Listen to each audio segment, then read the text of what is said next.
the sluggo. Slant and go.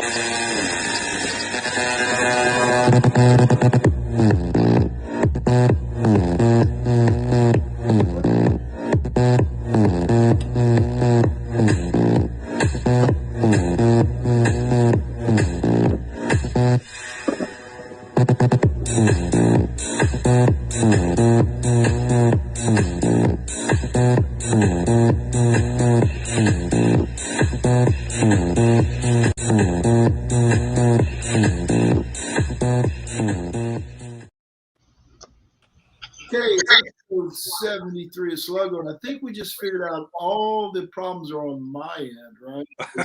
I couldn't even hear the intro. I couldn't hear what was going on. For those of you out there who've been having audio problems just sitting here, so could be the worst show we've ever had in the history of Sluggo, which would be saying something. The guy in the middle, Zach Parker from Pooler. No, you're not in Pooler, Georgia. Where are you, Zach? Not tonight. I'm in Rock Hill, South Carolina. So back to the roots, back to the homeland, the motherland, South Carolina, baby.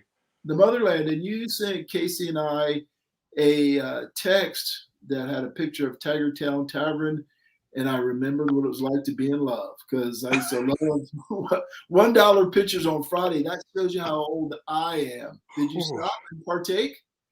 It was closed. I banged on the door. I left 7:30 a.m. I left them a sternly worded letter saying that when I come into town, the place should be open. But yeah, we were there too early, so it's okay though. It's all good. I've spent plenty of money in there. Thanks, Mom and Dad. You have too. in honor of your donation over the years, they should have opened at 9:30. Right. That's what I'm saying. And Casey the Beef Cregan is not living the island life. I guess New Jersey's not really an island, is it? But you're not in South Carolina. You're in Jersey. Back in Mom's basement where this whole mess began. I'm here. It was warmer here in New Jersey than it was when I left South Carolina this morning, but not by much. So yeah, glad to be here with all of our technical difficulties. I can't wait to talk about it and you not hear us. Yeah, it could be the worst show we've ever had, or maybe the best if we leave out some of the chit chat. Casey, we have to say this: the show has had 4 names. I was going to name it King Beef, but that didn't sound right. I changed it all around. And today you said you may not be able to make the show. You were traveling. So I thought vegetarian, no beef. Get it? Uh-huh. And then, of course, as we were talking before the show, my son Parker had his wisdom teeth out this week. Something for you boys to look forward to if you haven't already had that experience. But a 15-year-old under anesthesia or coming out of anesthesia is quite the trip. Slobbering all over himself because it was interesting, to use a phrase, Monday and Tuesday. Much better. He's out playing video games now, which I told you last week he never does, but he's doing it this week. Casey is in first place, folks. Big week. We'll get it. Zach had the biggest week, but unfortunately had a little bit more ground to make up. Yep. They both had great weeks. I had an okay week. My strategy was flawed. Just like all of my strategies in my entire life have been flawed. No. That was flawed big. Just didn't work out the way I was expecting. So we'll get to that in a minute. Yep. First of all, I wanted to say I put the check in the mail for the vets yesterday. And they were overjoyed and thrilled. And I wanted to, again, say thank you to everyone who donated. You two guys did. Nelson and JJ, I'm wearing this hat in your honor. Big donation from JJ, much appreciated. Nice big donation from Nelson Wilhite, Rob Schreiber, everyone who contributed. Rob won the free coasters. So he'll be the 5th person with the coasters. So I got to make that happen for JJ too. JJ, you might get some used ones, but very generous donation from JJ. So thanks to everybody from the Chop and Beef and everybody who watches the show. The vets are going to be very happy. And I forgot to tell this part. I forgot to mention this. He told me, we got to talking, Jimmy, at the VFW, and I was telling him about my dad, who I sent you guys the picture of on D-Day +1. They're going to honor Oh man, my father. Wow. So that is awesome. obviously means a lot to me. Super cool. Super cool. Put a plaque on the wall and everything. So, oh my goodness, that's awesome. Very cool. Very cool stuff. So that worked out really well, and I'm very happy we did it. Cool. All right, let's talk to football. Let me get out of my fields and get back to football, where there's some different kind of fields here. And looking back at last week, for the second week in a row, Clemson scored over 40 points, but this time against a team that had won a few games. Beat Wake Forest semi-handily. Still a weird game. Interceptions on flip passes and crazy plays. DJ's finally getting away from some sacks like we kind of expected him to, which is really interesting on that play because Roy Philpott was saying, oh, his mobility is limited. And there he goes, breaking two potential sacks, throwing the ball down the field, which, we've gotten so used to over the years and have not seen it all this year. Clemson cruises past Wake and gives us our first game. Well, that was the second game in a row, but we knew it was happening in Connecticut. Really the first game against a decent opponent where we kind of went, we're not sweating at the end. Beef, your takeaway from Clemson Wake Forest. Yeah, man, what a start to the game. Clemson won the toss, deferred to the second half, so they were kicking off, which you knew Dabo wanted to get the best unit of his team on the field as quickly as possible. James Skowski hits Sam Hartman on the first play of the game, and it was like right from that moment I really felt this weight off. It was like completely this was the way it was going to go, and it was pretty awesome. Good to see Kevron. Great to see you, Kevron. Clemson's going to beat UFFC. I hope so. But anyway, I really like the fact that they were committing to the run and then working some play action and working some deep balls. Heck, DJ threw a couple really nice plays. How good is Bo Collins going to be? He already is outstanding. But once again, the defense won the day. It took all of about 4 or 5 full drives by Wake to kind of try to figure something out. And by then it was already 17-0. And if Will Brown doesn't have an inadvertent fair catch, it's 24-0 before you could blink. So really good performance, I thought, from Clemson. And hopefully it builds to this weekend against the bitter rival. Kevron, good to see you, bud. Checking in, saying Clemson is going to beat U of SC. And apparently Zach Locks Parker has some fans out here. I'm assuming. They do not like your hat. Yeah. They inadvertently bought it for me. They don't know it. Oh. John Chansey chimes in and says the defense was hangry from play one, as Casey pointed out. Locks, your takeaway from Clemson Wake. How many total sacks were there? Did we have? Was it 7, 8? Yeah, there's a lot. Like John says, defense was hangry. There's some coverage sacks in there too, which is cool. So I was actually driving up to South Carolina on Saturday morning. So shout out Marty for hooking me up with the Roar to listen to it in the car for the first half. So I only caught the second half, but it was good to see. It was good to see DJ connecting on some longer throws to Bo Collins. And I'll tell you what, these two are hooking back up, and I think that's really, back to the high school days. It's got to really take him back and give him some comfort. I think it seems like he's a little more relaxed in the pocket, really just kind of hanging in there longer and maybe even looking off a couple of receivers. I don't know. I haven't looked at it that hard, but he still is kind of more one half of the field, maybe 2 receivers. That's better than what we were earlier this year, where it was just 1 and then rifled out of bounds. Not, but still had a couple of those. But gaining on it. So I hope coming into the Carolina game, you can really put it all together. Of course, going on the road, we'll see how it goes. But much improved. Nice to see him actually score a bunch of points out there this past weekend, and a good victory all in all. Nice win. And Aunt Alyssa is they're feeling it. Let's just say that. Is she in the Thanksgiving walk? I'm wondering if the Miller Genuine Drafts drank yonder. They are they're 2 hours behind us in South Dakota at a hunting lodge that my cousin manages, and they're all having a real good time right now. The wine is flowing, I'm sure. No. All right.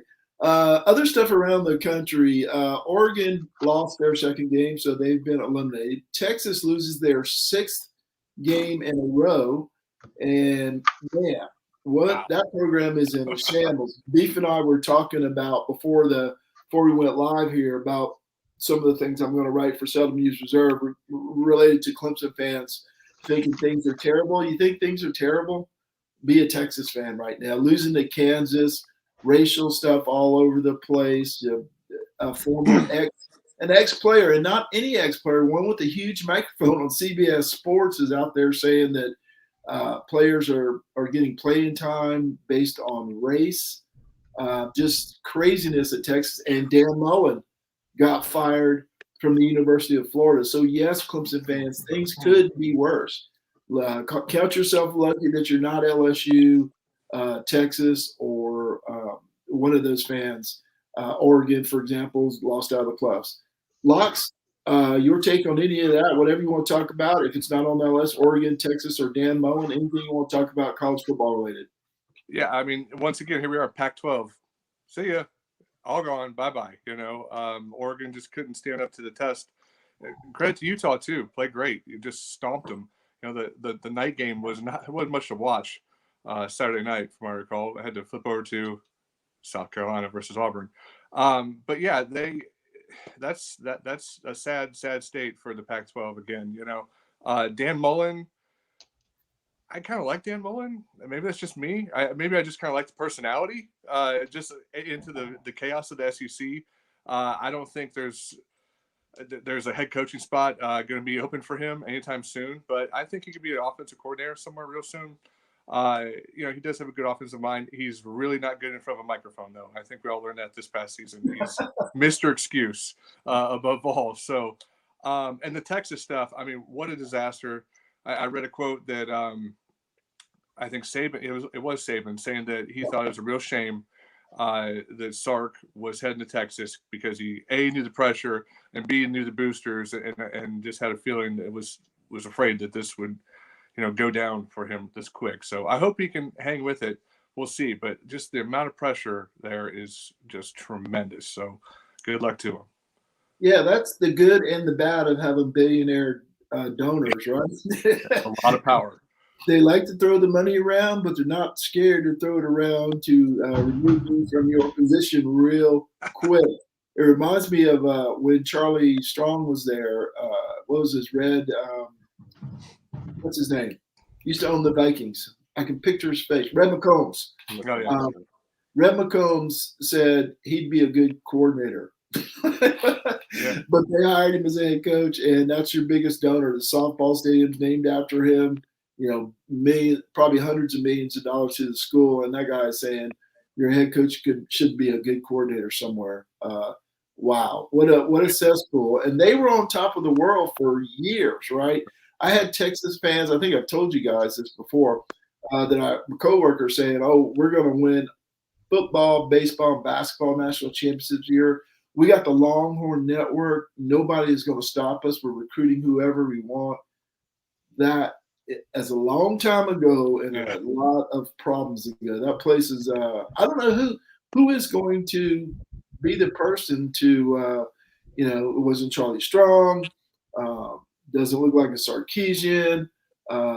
Who's the Tom Herman? Tom Herman. He was the hot name, and now he's gone. So I don't know. Beef, your take on last week's college football? Yeah, I watched a lot of that Oregon-Utah game, and my mouth was wide open watching that thing because it wasn't close from the get-go. Utah just came out ready to play. Their fans, 55,000 in that stadium, were rocking. I don't know if it was completely full. Someone kept bringing up the fact that it was empty on one side of the stadium, but it sounded loud on TV. And they basically just lost a playoff opportunity for their conference, literally. So they lost money by winning the game. Texas, you said all you could say, Marty. That place is who would want to go there? I mean, after this and all of this stuff coming out, who wants to go there? And quite honestly, a few years ago, didn't everybody think that they were going to back up the Brinks truck to Nick Saban and get him?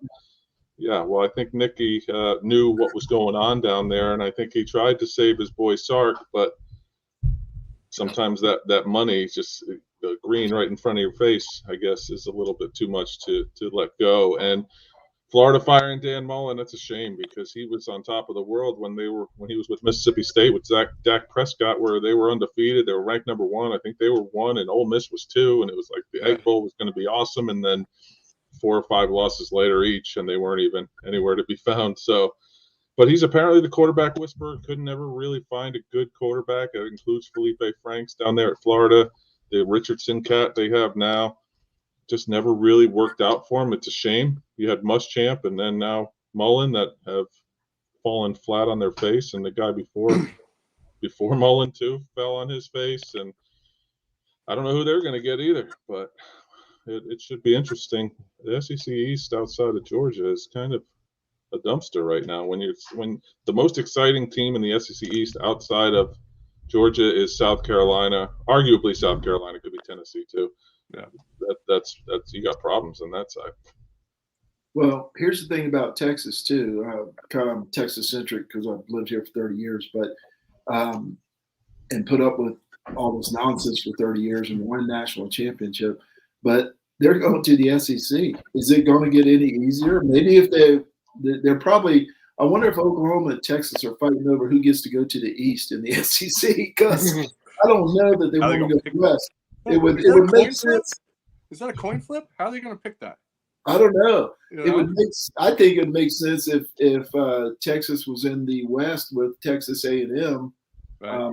or maybe it's the opposite because then they play them as a cross division rival. I don't know how it all works. I don't know. Red River rivalry isn't going away. You wouldn't think with the money that they make in Dallas. So it's going to be fun to see. John Chancey chimes in and says, no staff at Florida equals Trevor Etienne to Clemson. He's asking J.P. Preacher, who I haven't seen in the comments. Don't know if he's on. Hope you're doing better, J.P. It's been a slow recovery from your sideline issue. Friend of the show, Michael Palkovics. Put the S on there, Palk. Notre Dame's about to stumble into the playoffs like me coming home after my bachelor party. LOL.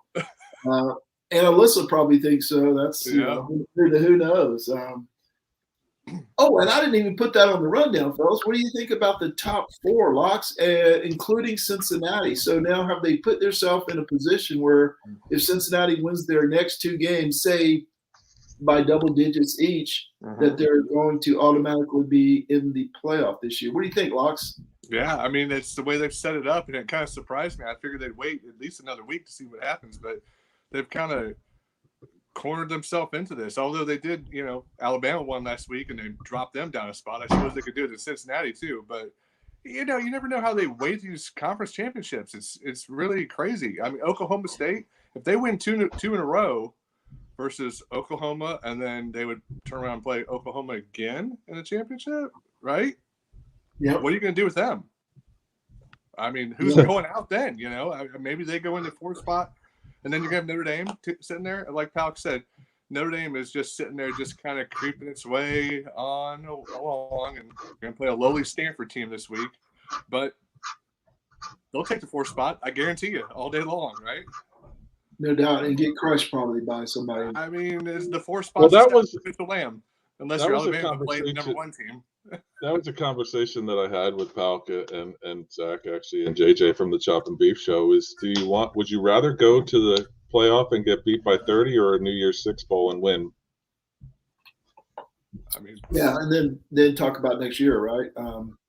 There's a lot more money for your conference if you go to the top 4. Wait a minute. I kind of liked Palk's response. I mean, you want the ultimate prize is the national championship, and you got to be in it to win it. So whether or not you're going to get blown out is you don't. You know it, but you don't really know it for sure. So why not try your hand at it? Well, no doubt, and that's what I told Palk before the season. I think Palk, you can remind me if I'm misremembering. You were reading off Notre Dame's record and said, over the last 3 or 4 years, and said, what is it going to take for us to get recognized, as a top team? Win a playoff game was my first response, right? Not win the mashed potato bowl or whatever, the Gator Bowl. Win a playoff game, because that's when Clemson started getting noticed, right? When when they won a playoff game and then went head to head and almost beat Alabama. Then the next year ended up winning the title. That's when you get noticed. I mean, yeah, you can go 11-1 and they're going to talk about you on Saturday mornings on ESPN, but the college football fans aren't really going to talk about you outside of your fans of your school. The other thing I wanted to say is what this year has proved to me is that do we really need more than 4 teams? How do we get 4 more different teams? Is that by adding 4 more or 6 more or 10 more or whatever? Or do we just beat Clemson and beat Alabama like Georgia will probably do in the SEC championship game? And that's the way to get different teams in the playoffs is to beat the teams that get there. It's pretty simple. I mean, I realize that if you increase the number, there are going to be different teams there, obviously, duh. But the point I'm trying to make is you're going to have at least one different team this year because Clemson's not going to be there, or one team that's typically there that's not there, and probably 2 because Georgia's probably going to beat Alabama. So all you got to do really is beat the teams that get there instead of increasing the playoffs like the NHL, which I think Parker told me over 50% of the teams make the playoff. Is that right, Casey? Yeah, that's a lot. Yeah, 16 teams make the playoff, and there's only 31 teams. Yeah, and the NBA occasionally has teams with losing records in the playoffs, and I'm fear that's where we're headed. And to answer Aunt Alyssa's question, yes, I will bet more than 200, maybe 201. But just because she said that, Nelson, this is a great point. Great point by Nelson here.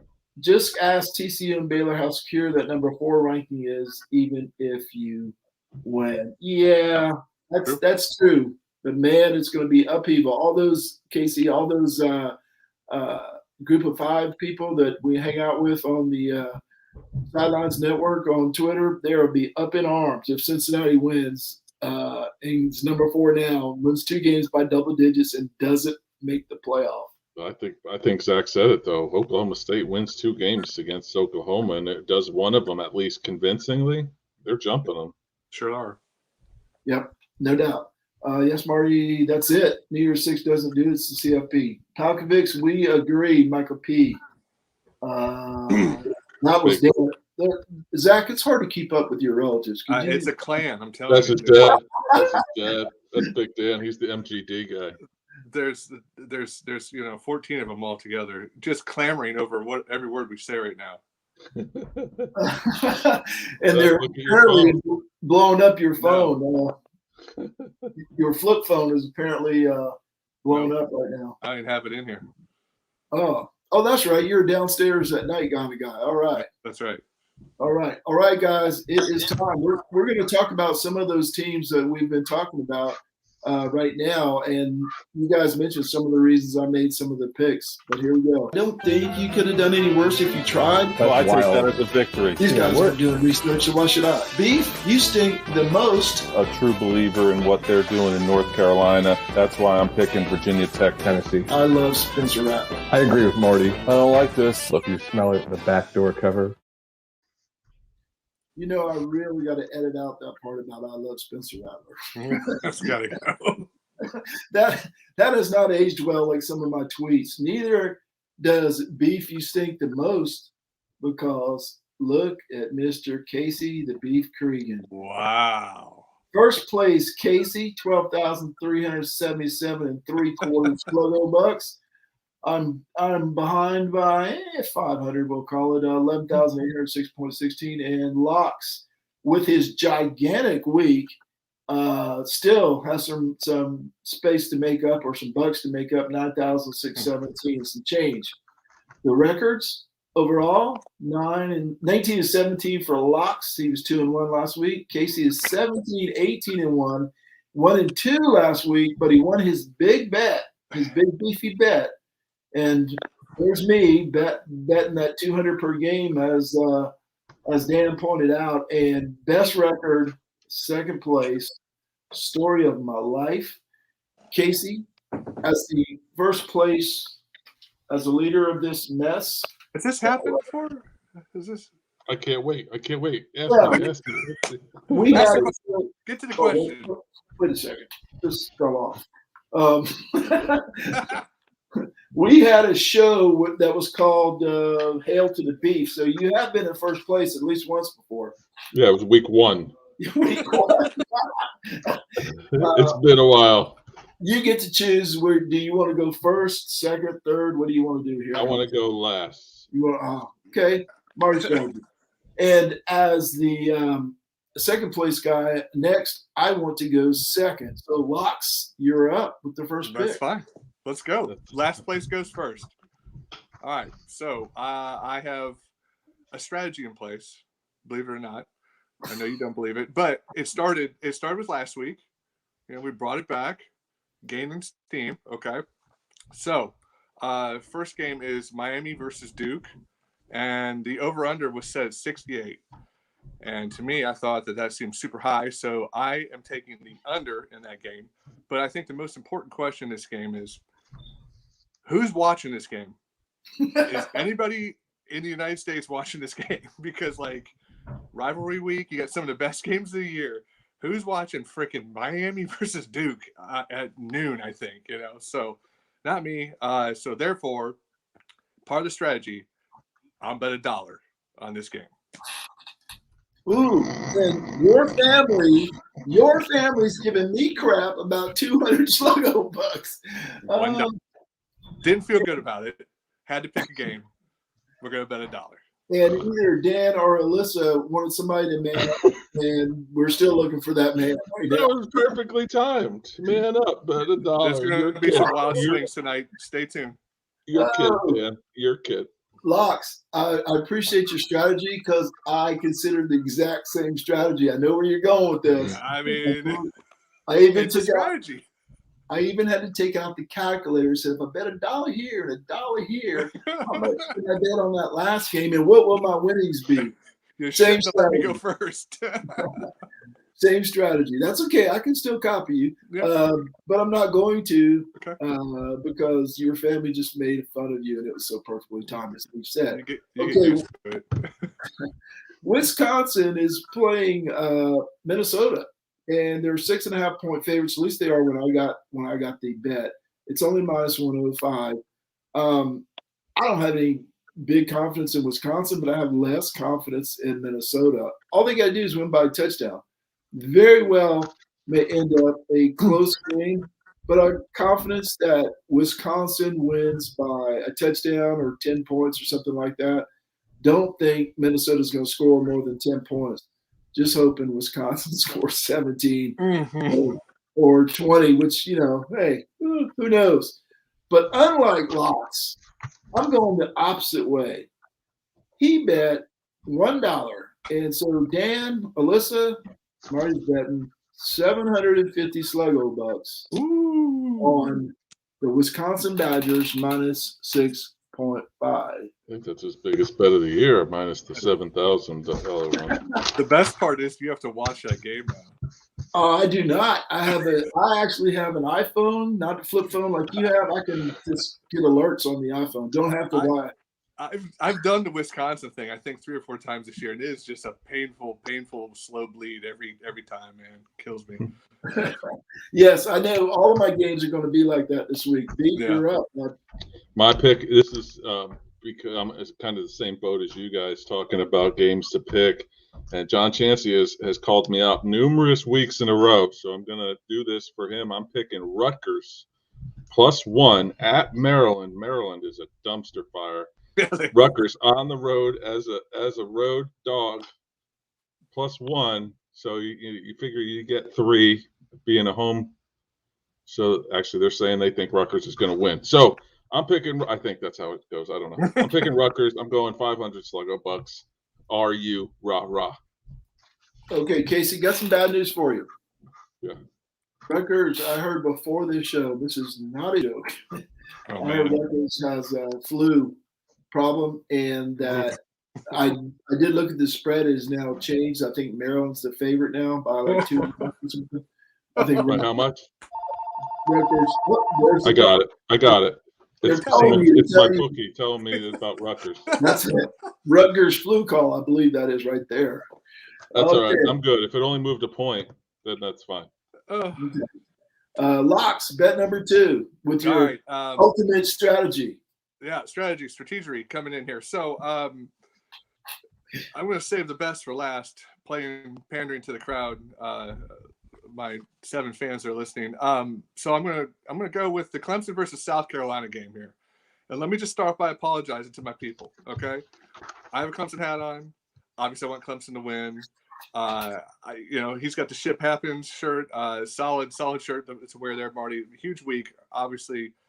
Hate week, rivalry week. We don't want the University of South Carolina to win, but if they do win, there's a money line bet out there that I have on this, plus 350 for South Carolina if they win this game. Clemson, we all know 2-3 away from. I'm sorry, not 2-3, but they've lost. Yeah, they've lost three games away games this year. 2-3. I am right. Away from Death Valley this year. In the off chance that they lose this game, I will bet $400 on the money line for South Carolina on this game, and that'll be a nice profit for me, I think. But kind of hedge my bet either way. I would prefer to lose the bet and Clemson win. Yeah. So here's the conundrum you're in. Yeah. I have to watch Wisconsin, which I'm not going to do, by the way. But you have to hope South Carolina wins to win this competition. It's a value bet. It's $400. We still have another pick to come. I get it. I've picked against Clemson like 7 times this year. And you've gotten most of them right. I could not do it in this game, is what I'm saying, because you're going, oh, okay. And plus, the competition we're having now is so much fun. I don't want to lose. I thought you were crazy at first, but I did some research, and I don't think you're as crazy, at least football-wise, as I thought originally. Now, mentally, I think you're nuts. But football-wise, I think you got a shot. We talked about it. This game's at night for a reason, right? It's not because people want to wait and see it. It's because Carolina wants the beer bottles to be flying through the air. Right? Oh, yeah.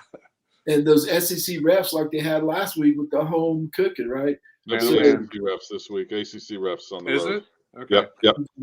I've watched the last 2 games Carolina's played. They're not playing, all worldly, but they are playing solid football. I think Beamer's going in the right direction. I mean, that's about as much love I'm going to give to him. But if I were to bet this thing straight up, I would take South Carolina and the points. I just think it's going to be I think it's a 7 to 10 point victory for Clemson to pull it out. But in the offhand that Carolina wins, I'm going to win some Sluggo bucks. I will say this. South Carolina won last week, but they were 1-9 on third downs and got outgained. Yeah. So if that's the best they can do, I feel pretty good about Clemson winning. But 11.5, as you said, makes it really hard to take Clemson. It's a big number. Yeah, away. Away at night, arch rival, nothing, trying to win their first time in 7 years. It makes all the sense in the world. Football-wise, not so much with your heart, and I'd be tough for me to do. Okay, my second bet. Speaking of tough to do, my second bet is Oklahoma and Oklahoma State. We talked about this a little bit earlier. I'm taking Oklahoma plus 3.5. It's purely numbers based. If it was 3 or less, I wouldn't have taken it. I expect a close game. Right before this show, I listened to a podcast that said, go look up Bedlam series on Wikipedia or Bedlampedia or whatever it was. You'll see a bunch of scarlet. They haven't lost to Oklahoma State in like 7 years. Then there's one loss, and then there's another 7 Oklahoma wins. I don't know how it happens every year. Better team, worse team, but they just don't lose to Oklahoma State. And I'm getting 3.5 points. I don't even have to cover anything. Close game probably in the end. Oklahoma's not the team we thought they were, but I'm expecting a close game, 3.5 points. Give me Oklahoma, 750 Sluggo bucks. I've learned from the master, Casey the Beef Cregan, that go big or go home, and apparently Zach wants to go home. Beef, yours pick. Yeah, you know what they say about rivalry games and big numbers. Stay away, which is why I'm going with the girl I brought to the dance, Alabama, only a 19-point favorite in the Iron Bowl. I watched that Auburn South Carolina game on my secondary TV last week, and I have no confidence in TJ Finley. Whereas last week I picked Auburn to cover, so this week, because they screwed me, I'm picking them to not cover this week. I'm going Alabama 500 Sluggo Bucks. Yep, you heard that right. I'm not going big this week on Alabama, which has been my bell cow. Maybe I'll go big on my third pick. I don't know. I'm going Alabama to cover this in the Iron Bowl. Where's this at? Tuscaloosa? Doesn't matter. No, it's at Auburn, which they haven't won at, I think, since 2014 or something. Yeah. Something unworldly. They haven't even won, much less covered. So for sure, intriguing. This could be the week that this is decided. We got one more week to go, and next week we're going to be picking all the same games, or probably at least a couple of the same games. So sure, it's going to be down to the photo finish and who bets what Sluggo Bucks, as you can tell by my strategy. Locks, your third and final pick for the family. For the family, for my people. I sat there and waited and refreshed on Sunday because I had a feeling that I wanted to pick this game. I was hoping the line would be about where it was, and I got lucky because I nailed it right when it came out. I got Notre Dame favored by 16.5 points. That is now up to 19.5 points. So obviously they came out a little on the low side there. I think from the time I picked it to the time you guys saw my text message, it had gone up a half a point immediately already. So I feel real confident in the 16.5. I think Notre Dame is firing on all cylinders right now. They've covered in each of their last 6 wins. I started off the season a little slow, but they're gaining on it. Defense is playing great. Stanford has lost 6 in a row, and they failed to cover in all 6 of their games that they've lost as well. Notre Dame, a lot to play for, like we talked about earlier. Stanford, nothing's happening out there. I don't care if the game's away, which it is in Stanford. Doesn't matter. Weather should be beautiful. Notre Dame in an epic beatdown right here for 8,500 Sluggo Bucks. Holy moly. Right. He is going to be so disappointed on Saturday. It won't be more disappointing than losing the way I am right now. It really doesn't matter, right? If you either way, actually, all the chips are in. You get a belt. But and we talked about, or I texted you before the show, it's up to 19.5 now. 19.5, yeah. So your family's alma mater's got to come through for you. Yep. So really, it's all up to Notre Dame. It is. I have someone to blame it on. This belt, I'll put the Sluggo sticker back on it before I mail it, if I mail it anyway. You'll mail it. This belt depends on Notre Dame potentially for Zach Locke's part. I feel dirty thinking about that.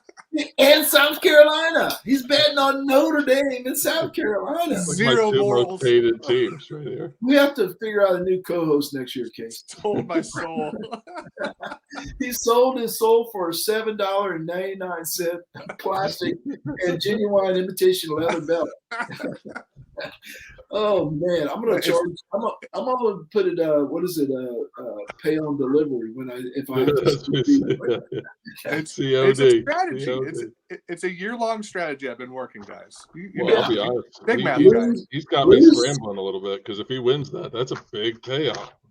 Lose your strategy. Someone told me that was the lock of the century, so I had to bet that much. Your strategy's been lose for 13 weeks. Lose for 13 weeks and then try and win it the last 2. That's a pretty good strategy. All right.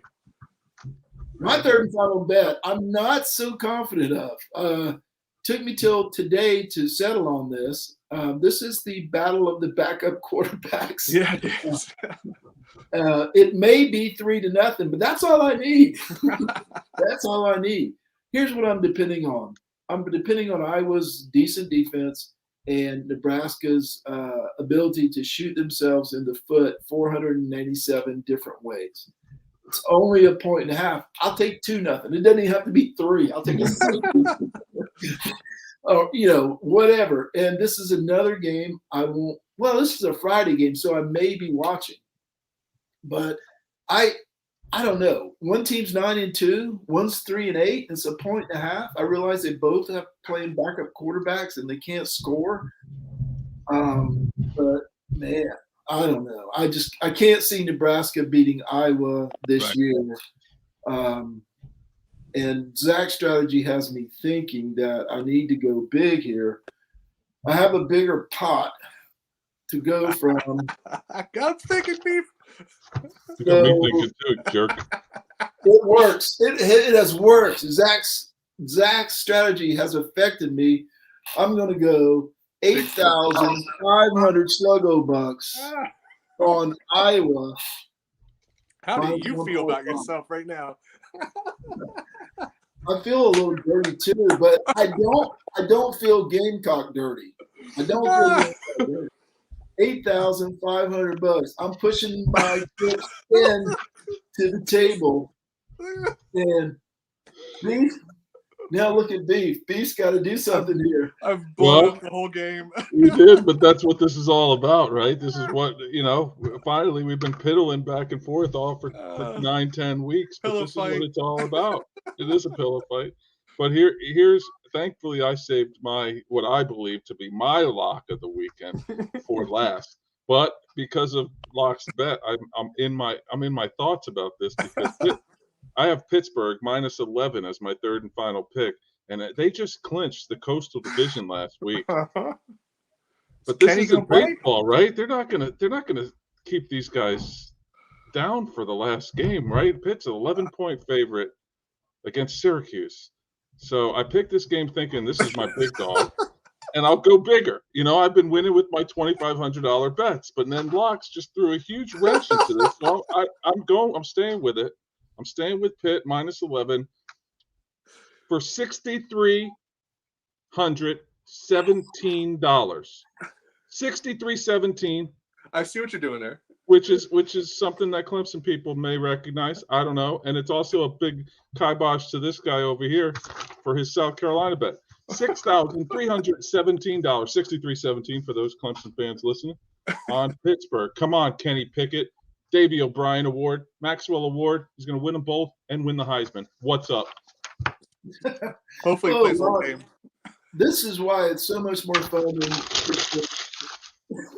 than keeping a 2-1 score or 3-0 or whatever. This is beyond the best. It's great. And this thing, just last week I bet 200 Sluggo bucks on a game, and that is all blasted out of the water. Okay, Beef is in first place, so we'll review his first. Alabama -18, 500 Sluggo bucks. Rutgers +1 with the flu, 500 Sluggo bucks. Pitt -11 with the plague. No, just kidding, Beef. 6,317 Sluggo bucks.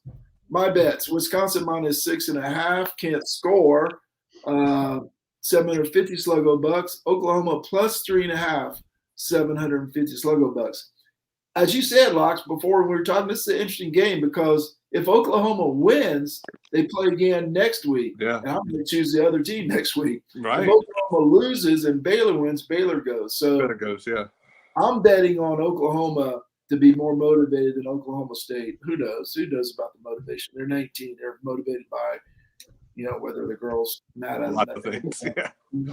Iowa -1.5 for 8,500 Sluggo bucks. Locks. We call him Wrench. Lock, Wrench. Wrench Lock, whatever. Notre Dame. Let's start out then. Miami and Duke under 68. I don't know about this one, but it's one Sluggo buck. Yeah. South Carolina, the money line, 400 Sluggo bucks. Casey, I think Locks outthought us this week. I mean, it's not real hard between the two of us, but and Notre Dame -16.5 for 8,500 Sluggo bucks, which forced me to match, which forced me to push some chips in, not all of them, but chips to the middle. I'm either going to be feeling, and my bet is on Friday, Phil, so we'll know. We'll know what's going on, won't we? I may be quiet. My phone may be broken Friday, so if you don't get any replies to the text, you'll know why. Casey the Beef Cregan, Any chopping beef this week? I don't think you're chopping beef. No, happy Thanksgiving to everybody. We're going to take another week. I know we missed it last week too. So we'll come back and we'll be ready. We'll have a chock full show next week. Sounds good. Always fun. Put it up on the side. I always listen on usually Friday mornings when I'm making breakfast, and my wife is going, "What in the hell is that you're listening to?" Sorry, That's Casey. That's Casey. That's something like that. Over on SouthernNewsReserve.com, John Chansey and I finally matched the top 5. We've been doing this for 12 weeks. I don't think we matched any of those 12 weeks except for this week. John Chansey also put up a holiday wish list for Clemson fans. Great stuff. Got some comments on it on the old Facebook. Good stuff, Chansey. Appreciate you, man. And I'll have something up on Friday. I don't want to ruin the holiday. Can it get worse for Clemson fans? Beef and I were talking about it before the show, but check it out. It's kind of my take on something I saw on social media this week that just irritated the crap out of me, which not hard to do this year with Clemson fans in there. This is just the worst thing in the world, being 8-3. Casey, close this up. Wish everybody a happy Thanksgiving. Let's get out of here. I got a Spurs game to watch, and they're like 4-27 or something. So, yeah. Thanks to everyone in the Seldom News Reserve College Football Discussion Facebook group, especially Nelson Wilhite for all his help, John Chansey for his work on SeldomNewsReserve.com, Uncle John McGee, everyone on Seldom News Reserve, Sluggo Podcast, each and every one of you who listens, likes, shares, and participates, including those people in South Dakota. On behalf of Zach Lodge Parker and Marty Seldom News Reserve Coleman, I am Casey the Beef Cregan. Thanks so much for listening to us. We'll see you right here next week on Sluggo. Thanks to all the Parkers for watching. I think we doubled our audience. Happy Thanksgiving. Big bets. Yeah, Later, guys. Have a great Thanksgiving. I think we're done here.